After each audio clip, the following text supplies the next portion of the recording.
ቦታዎችን አይመችም እና ለዛ ነው ብዙ ጊዜ እንትንም እና ያው እንግዲህ ሰሞኑን ዝናቡ ተለምኖ ዝናቡ እየጣለ ነው ማለት ነው። በዚህ አጋጣሚ ዝናብ አንድ ጊዜ ሲሰራ አንቺ የምትሰራ ነው። በነገራችን ላይ ቅንብርና ትክክለኛ ቪዲዮ እኔ ዝናብ እየጣለ በጣም ማጥፋት ዝናብ የሚገርመው ማለት ነው። አጋጣሚ ወጣ የሚሆንላችሁ ነገር መንገድ ላይ ዝናብ ያለና እንደምትረሳ ባጃጆች በጣም የሆነ ሰው እየገቡት ነው ማለት ነው። እና ዝናቡ ደግሞ በጣም ነው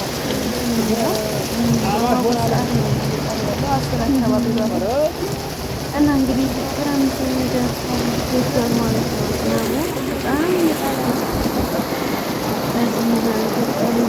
ክረምት ሲመጣ የሚገርመው ማይለመድ ነገር ደስ ይላል ማለት መጀመሪያ ያስቀኝ ያስፈራራ ነገር አለና ግን በቃ ቤታችሁ ስለምታላችሁ የሚገርም ሳታስቡት ነው የሚለው ግን የሚለው ማለት ነው። ክረምት የሚያበቃውና አሁን እንግዲህ በጣም እንደሚያዝልኝ እንትን ይጥላይ ነው ታራ አይደብርም ወላሂ ለምን እንደሚደብር በጣም ደግሞ እኔ ለራሴ እንትን እንደምለው ግን በቃ ነው ስናበራ እንሂድ ነው ማለት ነው። ድምጼን አጠፋለሁ በኋላ እና እንግዲህ ይሄ የሲቪል ባንክ ነው መጀመሪያ ባንክ ቤት ነው። ወደ ካልሴና ጫሜን የሰጥት እንጂ ሌላ ምንም አይመስልም። አንተ አሁን ደግሞ ድጋሜ ጣላ አይገርም ያለ ነውና አላህ ኸይር ዝናብ ያድርገው። አራት ጂጂ ሰላም ያድርገው ነው ወዶች እንግዲህ ላይ እንተናጋ ሸይሳል ዚያ ላይክ ያረጋችሁ ለምን ወዳችሁ እና ፈልጋችሁ ለምትጠቀምጡ እንጂ እዛው እንተናጋ ካላችሁ ዲስላይክ ማድረግ ነው ማለት ነው። ለራስ እኮ ነው የለበስኩት የሆነ ነገር እየሰራክ ለራስ ነው የለበስኩት። ባንክ ቤት እንግባኝ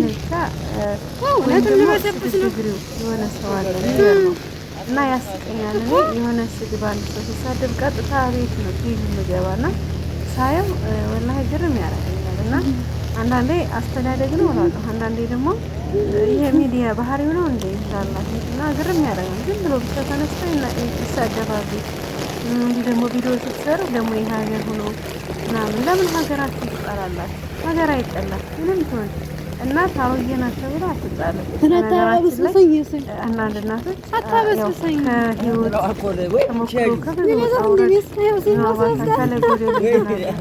እድሜያቸው ያልቅና በጣም ስኩልኩል ያሉ እናቶች የምታፍሩ ሰዎች ናቸው። ወላሂ ግርም ያደርገኛል።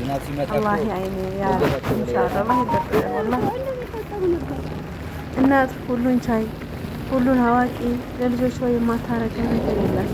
ብዙ ዋጋ ብዙ መስዋዕት ከፍላ ብዙ ነገር ተሸክማ ነው። ሀገርም እንደዛ ናት። በነገራችን ላይ በቴሌቪዥን አልሰለጠነች የምትሉ ሰዎች ያልሰለጠናችሁ እናንተ ናችሁ። ማለቴ እዚህ ጋር ሀገር እኮ ማለት ነው ብዙ ነገር ይዛ ነው ችላ ማለት ነው። አታ ኢትዮጵያ ሰው እንደው ሰለጥናል እንደ ስታያችሁ ይሰለጥናል ብዬ አላስብም። ቆሻሻ አትጣሉ እየተባሉ ይጥላሉ። እዚህ አትቆሙ እየተባሉ ይቆማሉ። ብቻ ራስ ወዳድ ማለት ነው። ሀገርን በጋራ እናልማ እየተባለ አንዳንድ ሰዎች ሱብሃንአላህ እንደውም አይተው እንዳላዩ ምን አገባኝ የሚሉ ሰዎች አሉ። እና እንደዚህ አይነት ሀገር እየኖር እንዴት ነው የምንሰነብት? ይገርማል። የራሱ በጣም ገርሞኛል። ባረከላሁ እና ልላችሁ ፈልጌ ነው። አንዳንዴ ራሳችሁን ከፍ ከፍ አታድርጉ ወይም ደግሞ ራሳችሁን አትቆጡ። ይቺ ሀገሬ ሁሉም ናት። ማልማት የሁላችን መልማት ካለባት ግን ከዚህ የበለጠ ማሸብረቅ ምን አለ? አልሐምዱሊላህ ረብል ዓለሚን። እንደምታዩት መቅረብ ሊደራረስ ምንም አልቀረም፣ ትንሽ ቀርቶታል። ያው ጨለምለም ይብላል፣ ግን ዝናቡ ነው እንዴ ሊጨልም የሚያደርገው እንጂ ሰዓቱ ገና ነው። አሁን አስር አዛን ተብሏል። አሁን የተሰገደ ማለት ነው። ግን እዩት እና ካልነቃችሁ መንቃት ያለባችሁ እናንተኛ ሰዎች ነው እንጂ ሀገሯ አይደለችም ስላችሁ ነው። አልሐምዱሊላህ ረብል ዓለሚን በዚህ ሁኔታዋ በዚህ ባህሪዋ በዚች ሀገራችን ሰላም በሆነ አላህ ሰላሙን ባመጣ ዛሬ ድሀ እየተረገጠ ገንዘቡ ደም ለፍቶ ያመጣው አዝምሮ ያመጣው ገንዘብ እኮ በሌባ ተከፎ ቀን አለቀን የሰው ጅብ ታውቃላችሁ። ድሮ ያውሬ ጅብ ነበር የሰው ጅብ። ዛሬ ሰው ስንት እያደረገ ነው? የምሬን ብላችሁ በጣም ከባድ ነው። በተለይ ጅዳ ልጅ አለው ከተባለማ አጂብ ይገርመኛል። እንደው ሱብሃንአላህ ግን ይበላቸዋል። እኔ ራሴ ይገርመኛል። አላህዬ ለሚጠሉን አሳልፈን እንዳሰጠን ያ ረብ ኢንሻአላህ። እንደው ደብቀን ወላሂ እውነቴን ነው። አይናቸውን ለካስ አባቶች ሲመረቁ ቢስሚላህ በእኛ ጅል የሚያስብን አይናቸውን እውር ልባቸውን ስውር አይናቸውን ጨለማ ልባቸውን ቄጠማ ይላሉ። የምር ለካስ እውነታቸውን ነው።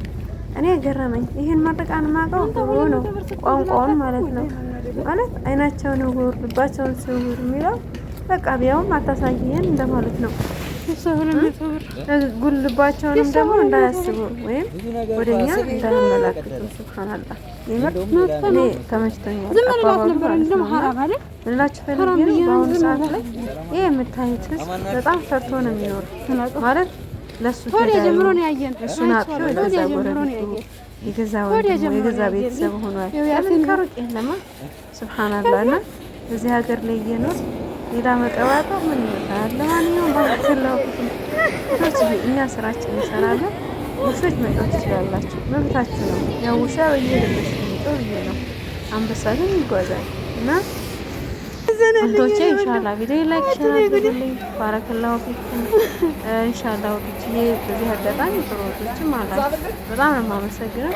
ያው በብዙ ቦታ አንዳንዴ ደግሞ አንዳንድ ሰዎች አላችሁ ለምን እንደው እንዲሁ መረበሽ የምትፈልጉ ሰዎች ባካችሁ ተረጋጉ። ሰውን አትረብሹ። ሰውን ማለት የማትፈልጉትን ነገርም አትደውሉ። መሪ ነው ገና ቁጥር ስላለ ብቻ መደወል፣ መቀባጠር፣ ማውራት። እኛ ለወሬ ጊዜ የለንም። ቪዲዮ የምንለቅበት ሰዓት ራሱ የለንም። አይደለም እናንተን የምናወራበት መሪ ነው። አልሐምዱሊላህ ረብል ዓለሚን ባረከላሁ ፊኩም።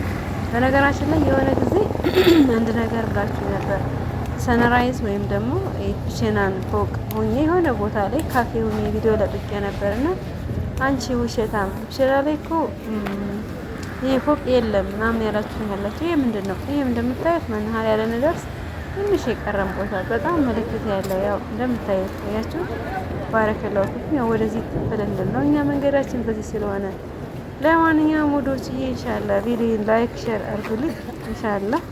ሰብስክራይብ አድርጉ። በጣም ዝናቡ እንትን ብሎኛል፣ ረብሾናል፣ በጣም መጥቶናል። የሚያስቀኝ አሁን መጀመሪያ ግን ሳየው ማለት ነው ጅልባው ስትለብሱ በጣም ላይ በጣም እንትን ይላል እና ቁርአን የቀራ ምናምን ከተመ ቢያንስ አለ አይደለ ብቻ ዝናቡ በጣም ብሎናል። እንግዲህ ሳየው ማለት ነው ወይ ቪዲዮ ላይክ ሼር አድርጉ። ዛሬ አይ ወጣት በቃ ከተውላላችሁ ባረከላሁ ፊኩም። ያው ጠፋን መናኸሪያ ሳንደርስ ማለት ነው። እንግዲህ ይሄ የድሮው ሱቅ ነው። አልጠፋም። ማን ነበረ ፍቅር አስፈረሰና አሳየኝ ብለውኛል።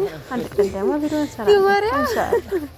ውድ ቤተሰብ ውድ ዩቲዩብ ተከታታይ አላህ ሱብሓነሁ ወተዓላ ሀገራችን ሰላም ያድርገው። ዱአ አድርጉ ኢንሻአላህ። የማን ዱአ ተጠባቂነት እንዳለው ተደራሽነት ተሰሚነት እንዳለው አናውቅም። ዱአ አድርጉ ኢንሻአላህ ያ ረብ ባረከላሁ ፊኩም ኢንሻአላህ። በነገራችን ላይ ዝናብ ሲጥል ደስ የሚለው ነገር አዲስ ህይወት ይመጣል ብዬ ነው የማስበው። ያን በቃ ሰው ያው ሲያረጋት አላህ መሬት እኛም ደግሞ እንትኖች ካሮት ተባበሩ ብርቱ እንሆናለን፣ ጎበዝ እንሆናለን። እንደዛ መሆን ያለባችሁ ባረከላሁ ፊኩም። ውድ ሀገሬ ልጆች ኢንሻአላህ ይበቃኛል። ይሄን ያህል ካወራሁኝ ማለት ነው። እንግዲህ አሁን በጣም አባርቷል። ወደ ቤት እየሄድኩ ነው ኢንሻአላህ።